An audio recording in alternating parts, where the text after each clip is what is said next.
कजरी तीज व्रत कथा। पौराणिक कथा के अनुसार एक गांव में एक ब्राह्मण रहता था जो बहुत गरीब था। उसके साथ उसकी पत्नी ब्राह्मणी भी रहती थी। इस दौरान भाद्रपद महीने की कजली तीज आई।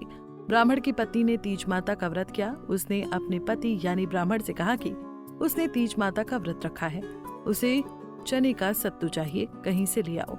ब्राह्मण ने ब्राह्मणी को बोला कि वो सत्तू कहाँ से लाएगा। इस पर ब्राह्मणी ने कहा कि उसे सत्तू चाहिए, फिर चाहे वो चोरी करे या डाका डाले, लेकिन उसके लिए सत्तू लेकर आए। रात का समय था। ब्राह्मण घर से निकलकर साहूकार की दुकान में घुस गया। उसने साहूकार की दुकान से चने की दाल, घी, शक्कर लिया और 1.25 किलो तोल लिया। फिर इन सब से सत्तू बना लिया।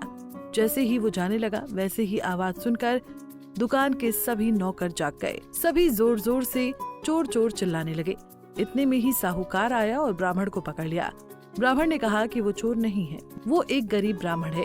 उसकी पत्नी ने तीज माता का व्रत किया है, इसलिए सिर्फ वो 1.25 किलो का सत्तू बनाकर ले जाने आया था।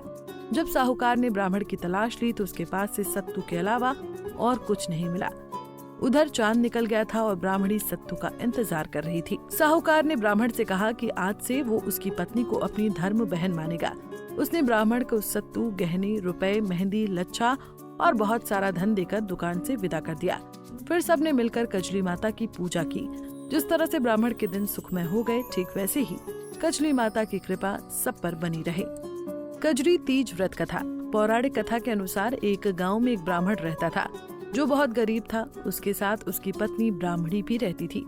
इस दौरान भाद्रपद महीने की कजली तीज आई। ब्राह्मण की पत्नी ने तीज माता का व्रत किया। उसने अपने पति यानी ब्राह्मण से कहा कि उसने तीज माता का व्रत रखा है, उसे चने का सत्तू चाहिए, कहीं से ले आओ। ब्राह्मण ने ब्राह्मणी को बोला कि वो सत्तू कहाँ से लाएगा। इस पर ब्राह्मणी ने कहा कि उसे सत्तू चाहिए, फिर चाहे वो चोरी करे या डाका डाले, लेकिन उसके लिए सत्तू लेकर आए। रात का समय था। ब्राह्मण घर से निकलकर साहूकार की दुकान में घुस गया। उसने साहूकार की दुकान से चने की दाल, घी, शक्कर लिया और 1.25 किलो तोल लिया। फिर इन सब से सत्तू बना लिया।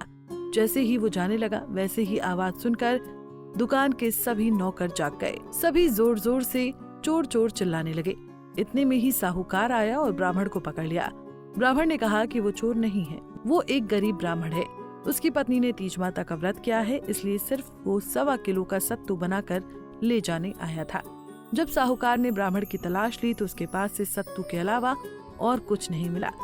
उधर चांद निकल गया था और ब्राह्मणी सत्तू का इंतजार कर रही थी। साहूकार ने ब्राह्मण से कहा कि आज से वो उसकी पत्नी को अपनी धर्म बहन मानेगा। उसने ब्राह्मण को सत्तू, गहने, रुपए, मेहंदी, लच्छा और बहुत सारा धन देकर दुकान से विदा कर दिया। फिर सबने मिलकर कजली माता की पूजा की। जिस तरह से ब्राह्मण के दिन सुखमय हो गए, ठीक वैसे ही कजली माता की कृपा सब पर बनी रहे।